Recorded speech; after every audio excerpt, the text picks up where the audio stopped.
అప్పుల బాధలు వెంటాడుతున్నాయా? అయితే 6 జేవిఆర్ వారి జాతిరత్నాలు ధరించండి. హాయ్, వెల్కమ్ టు మనం టీవీ. నేను మీ మనోజ్. అసలు జగన్ అసెంబ్లీకి వస్తాడా లేదా సజ్జల రామకృష్ణారెడ్డి వ్యూహాలకి బలవుతాడా దానికంటే ముందుగా వైసీపీ ఎమ్మెల్యేల్లో దాదాపు 6. దీంట్లో కొత్త మంది ఎమ్మెల్యేలు ఉన్నారు, కొత్తగా జాయిన్ అయిన వాళ్ళు ఉన్నారు, అండ్ సెకండ్ టైం ఎమ్మెల్యేగా అయిన వాళ్ళు ఉన్నారు. వాళ్ళంతా కూడా ఇప్పుడు జగన్ను కాదని అసెంబ్లీ సమావేశాలకు వస్తున్నారు. సో డిస్కస్ చేద్దాం. వచ్చే కొద్ది రోజుల్లో ఏపీలో వర్షాకాల అసెంబ్లీ సమావేశాలు ప్రారంభం కానున్నాయి. సో ఇలాంటి నేపథ్యంలో మళ్ళీ వైసీపీ అసెంబ్లీకి వస్తుందా రాదా, మరి ప్రజా గొంతుక ప్రతిపక్ష హోదా లేకపోయినా ప్రతిపక్షంలో కూర్చొని ప్రభుత్వ నిర్ణయాలను ఎండగడుతుందా లేదా అన్న చర్చ ఇప్పుడు జరుగుతుంది ఇది పొలిటికల్ సర్కిల్లో. సో వాస్తవానికి మొదటి నుంచి వైసీపీ ఎప్పుడైతే 2024 ఎన్నికల్లో గట్టిగా గెలుస్తామని గెలవలేకపోయిందో దాని తర్వాత కొన్ని మారిపోయాయి. అంటే వైసీపీ అనుకున్న పని జరగకపోవడంతో వాళ్ళు అసెంబ్లీని కూడా బాయ్కాట్ చేసే పరిస్థితి. ఎలా అంటే ఒకవేళ ఏదన్నా కూటమి సర్కార్ ఇప్పుడైతే ఆ 3 పార్టీలు ఉన్నాయో వాళ్ళు ఏమన్నా ఇబ్బంది పెట్టో పర్సనల్గానో లేకపోతే ఏదన్నా వీళ్ళని ఇన్ఫ్లుయెన్స్ చేస్తే ఆగాలి, కానీ ఎటువంటి ఇన్ఫ్లుయెన్స్ చేయకుండా వాళ్ళని గెలిపించిన ప్రజలకి వీళ్ళు నమ్మక ద్రోహం చేస్తున్నారు వైసీపీ ఎమ్మెల్యేలు. సో కేవలం జగన్ మాట విని చాలామంది ఎమ్మెల్యేలు ఇప్పటిదాకా ఏ అసెంబ్లీ మీటింగ్కి రాలేదు. అండ్ ఇంకొకటి ఏంటంటే దీంట్లో వైసీపీలో సకల శాఖ మంత్రిగా పనిచేసిన సజ్జల రామకృష్ణారెడ్డి ఆడుతున్న పొలిటికల్ గేమ్లో భాగంగా ఇప్పుడు జగన్ ఆయన ఎమ్మెల్యేలు వాళ్ళంతా ఇప్పుడు డైలమాలో పడ్డారు. ఇప్పుడు వెళ్ళాలా వద్దా? నిన్నగాక మొన్న ఏపీ సీఎం చంద్రబాబు ఒక బహిరంగ సవాల్ వేశారు. అదేంటంటే మీకు దమ్ముంటే వైసీపీ వాళ్ళు అసెంబ్లీకి రండి అని చెప్పిన పరిస్థితి. సో దానికి సజ్జల రామకృష్ణారెడ్డి గారు ఏం మాట్లాడతారంటే, దమ్ము ధైర్యం కాదు, ముందు మీకు దమ్ము ఉంటే ప్రతిపక్ష హోదా ఇచ్చి చూడండి, మేము వస్తామో రావో చూస్తాం అంటారు. అంటే ఒక ఆయుధం కావాలి, ఆయుధం ఉంటేనే వస్తాం అంటారు. నిజంగా ప్రజాక్షేత్రంలో నిలబడ్డాక ఆయుధం కావాలని ఎలా అడుగుతారు? ఆయుధం ఉన్నా లేకపోయినా సరే మీరు వెళ్ళి పోరాడాల్సిందే ప్రజల పక్షాన, ఎందుకంటే ప్రజలు మిమ్మల్ని గెలిపించారు కాబట్టి. సో ఇలాంటి నేపథ్యంలో ఇక్కడ సకల శాఖ మంత్రి సజ్జల రామకృష్ణారెడ్డిని ఎందుకు కోట్ చేస్తున్నా అంటే, ఆయన విధానపరమైన నిర్ణయాల వల్ల పార్టీ దెబ్బతింది, దాదాపుగా 5 ఏళ్ళు ఏపీ దెబ్బతింది. చాలా విషయాల్లో ఆయన మాట్లాడేవారు. చాలామంది మినిస్టర్లు ఉండేవాళ్ళు. ఆ మినిస్టర్లు వాళ్ళ శాఖ తరపున మాట్లాడేయాలనే కూడా ఈయన రామకృష్ణారెడ్డి గారే సాయంత్రానికి ఐఎన్పిఆర్ మీటింగ్ పెట్టేసి మాట్లాడేవాళ్ళు. అన్ని ఛానల్స్కి 1-to-1 ఫేస్ టు ఫేస్ ఇచ్చేవాళ్ళు, ఏదైతే వైసీపీ సపోర్ట్ చేసే మీడియా ఉందో వాటికి.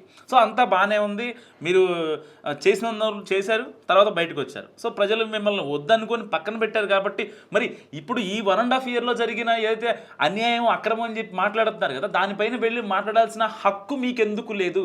ఆ హక్కు మీకు ప్రజలు ఇచ్చారు. పోని సజ్జల రామకృష్ణారెడ్డి మాట్లాడారే అనుకుందాం. ఏమని దమ్ముంటే ప్రతిపక్ష హోదా ఇచ్చి చూడండి, ఇచ్చిన తర్వాత వస్తామని ఆయన చెప్తున్నారు కదా. సో అంతా బాగానే ఉంది. మరి జగన్ మాట్లాడరు, జగన్ బదులు సజ్జల రామకృష్ణారెడ్డి మాట్లాడతారు.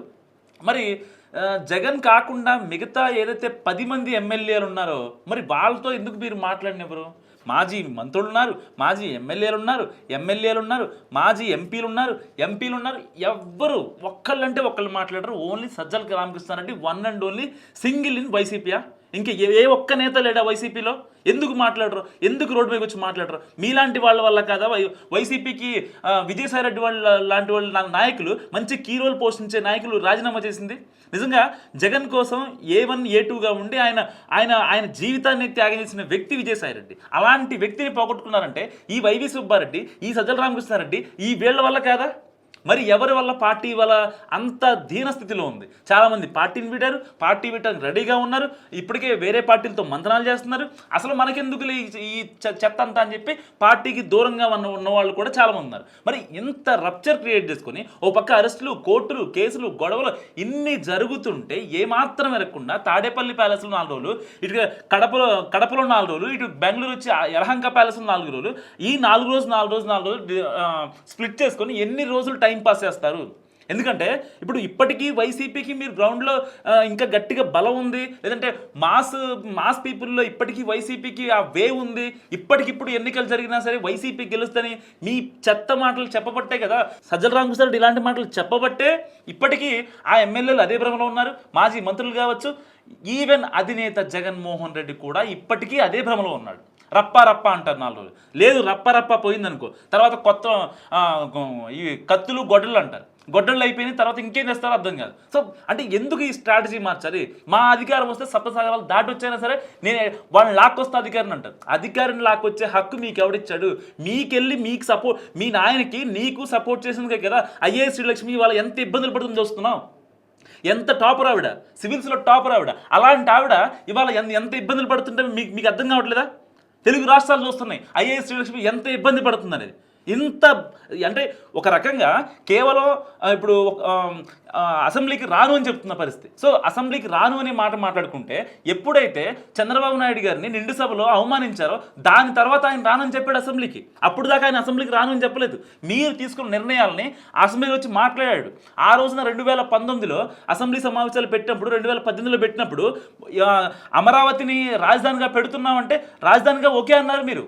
దాని తర్వాత మీరు మళ్ళీ 3 రాజధానులు చెప్పారు. తర్వాత చంద్రబాబు నాయుడు గారు అసెంబ్లీకి వచ్చి 3 రాజధానులుగా ఎందుకు పెడతారు, ఆ రోజున అమరావతి ఓకే అని చెప్పారు కదా, ఏదన్నా ఉంటే అప్పుడే మాట్లాడాలి కదా, మళ్ళీ ఈ కాలయాపన దేనికి, టైం వేస్ట్ దేనికి, ఈ స్కాములు దేనికి, ఈ స్కీములు దేనికి అని చెప్పి గట్టిగా మాట్లాడారు. మరి మీరెందుకు మాట్లాడారు ఇవాళ అమరావతి గురించి? అమరావతి నిజంగా మునిగిపోయిందని చెప్పి మీ సాక్షి పత్రికల్లో, మీ సోషల్ మీడియాలో మీ పేటీఎం బ్యాచ్ చేసిన ప్రచారాలను సమర్థించండి అసెంబ్లీకి వచ్చి. ఎందుకు సమర్థించరు? ఒక్కళ్ళు మాట్లాడతారా? ఎవరు మాట్లాడతారు? సజ్జల రామకృష్ణారెడ్డి బయటకు వస్తాడు, ఏమని మాట్లాడతాడు? అమరావతి మొత్తం మునిగిపోయింది, అసలు ఏం లేదంటాడు.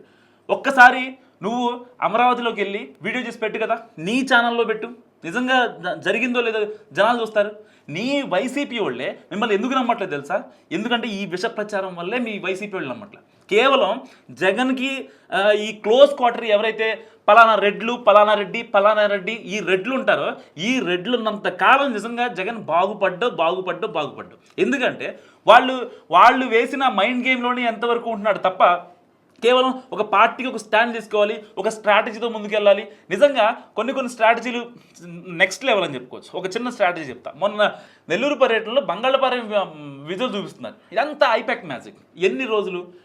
నిన్న కాక మొన్న వైఎస్ఆర్ వర్ధంతి రోజున ఇడుపులపై వెళ్తే అక్కడ ఏం జరిగింది, ఆ ఐపాక్ ఒక పిల్లోని నుంచోబెట్టింది అనమాట, చిన్న బాబుని. ఆ బాబుకి వెళ్ళి ముద్దు పెట్టాడు. వెనకాల విజయం ఉంది. విజయం ఏమో ఎదురుకు వస్తుంటే పక్కెళ్ళిపో అన్నట్టుగా మొహం పెట్టాడు జగన్. మరి ఈ స్ట్రాటజీలు ఎక్కడివి? అసలు ఎవరు చేశారు? కనీసం తెలుగు రాష్ట్రాల పొలిటికల్ హిస్టరీలో ఎక్కడన్నా ఇలాంటి ధోరణి ఉందా లేదా? ఇంకెక్కడైనా ఉందా? అసలు ఇంకెవరన్నా అవలంబించారా? కేవలం అసెంబ్లీకి రాకపోతే సీఎం అవుతామని సజ్జల రామకృష్ణారెడ్డి చెప్పాడు కాబట్టే రాలేకపోతున్నాడు నిజం జగన్. ఎందుకంటే ఒక రకంగా ఆయన అనుకుంటే ఈయన దగ్గర కొన్ని థీరీలు ఉంటాయండి. అంటే లైక్ అప్పట్లో వైఎస్ఆర్ కావచ్చు, జయలలిత కావచ్చు, కరుణానిధి కావచ్చు. సో ఇలాంటి వాళ్ళు కొంతమంది అసెంబ్లీని బాయ్కాట్ చేసి వాళ్ళు సీఎం లేని పరిస్థితి కదా. లాస్ట్ టైం అక్కడ దాకా ఎందుకు 2023 అప్పుడు 2023 ఆ టైంలో చంద్రబాబు నాయుడు గారు కూడా అసెంబ్లీని బాయ్కాట్ చేశారు కాబట్టి సీఎం అయ్యారని. సో ఈయన సజ్జల రామకృష్ణారెడ్డి గారు జగన్మోహన్ రెడ్డి గారికి గట్టిగా పోర్ట్రే చేయడంతో ఇక ఆయన ఒకటే ఫిక్స్ అయిపోయారు మైండ్లో గట్టిగా, ఎట్టి పరిస్థితుల్లో అసెంబ్లీని స్కిప్ చేయాలి, దానికి సంబంధించిన వ్యూహాలు రెడీ చేయాలి, అప్పటికప్పుడు మనం స్క్రిప్ట్లు చేసుకోవాలి. తాడేపల్లిని స్క్రిప్ట్ పంపిస్తారు, వాళ్ళు మాట్లాడతారు. తర్వాత ఉన్న అధికారంలో పవర్లో ఉన్న ఎమ్మెల్యే వాళ్ళంతా ఎవరు ఏం మాట్లాడరు. ఎట్టి పరిస్థితుల్లో ఓన్లీ సజ్జల రామకృష్ణారెడ్డి బయటకు వచ్చి మాట్లాడతాడు, దాన్ని జగన్ టీవీలో పెట్టుకొని చూస్తూ ఉంటాడు. ఇంత మట్టికి ఏం లేదు, వాళ్ళు వస్తారనుకోవడం కళ. సో ఇది ఏపీ పరిస్థితి. మరి జగన్ అసెంబ్లీ సమావేశాలకు వస్తాడా రాదా? మీరేమనుకుంటున్నాడో కామెంట్ రూపంలో చెప్పండి.